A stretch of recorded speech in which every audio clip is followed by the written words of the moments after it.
வீட்டில் இருமா மோ வீட்டில் இருக்கேன்டா பேர் எப்போ பார்த்தாலும் சோறு சோறுன்ற. யார் சோறு சோறுங்கிறாங்க? நீ தான். நான் சோறு சோறுங்கம்மா. ஆமாம் சோறு சோறுன்னு தின்னுட்டுருக்கேன் நான். ஆமாம், எனக்கு இந்த வேலையெல்லாம் சொல்லி கொடுன்னா நீ மட்டும் செஞ்சுக்கோ. இந்த வேலையெல்லாம் நான் உனக்கு சொல்லி தரதில்ல.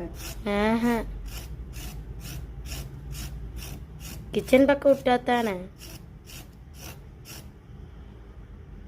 நீயே எல்லாத்தையும் செஞ்சுக்கிற போமா. சொன்னால் குழந்தைகளை பேசுகிறீங்க அப்படின்னு சொல்லிட்டு கமெண்ட் பாக்ஸில் கழுவி ஊற்ற வருவீங்க. இப்போ இந்த மாதிரி இப்போ திமிர் நாய் பேசினா மனசுக்கு கோவம் வருமா வராதா? மஞ்சள் கொழுப்பு நெஞ்சு கறிக்குதும்பாங்க.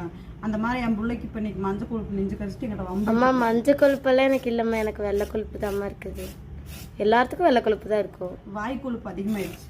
வாய்க்கு எல்லாம் கொழுப்பு இருக்குமா? வாயில் கொழுப்பு இருக்கு போய் தானே அப்படி பேச. வாயில் நாக்கு பல்லு தானே இருக்குது, எங்கே கொழுப்பு இருக்குது?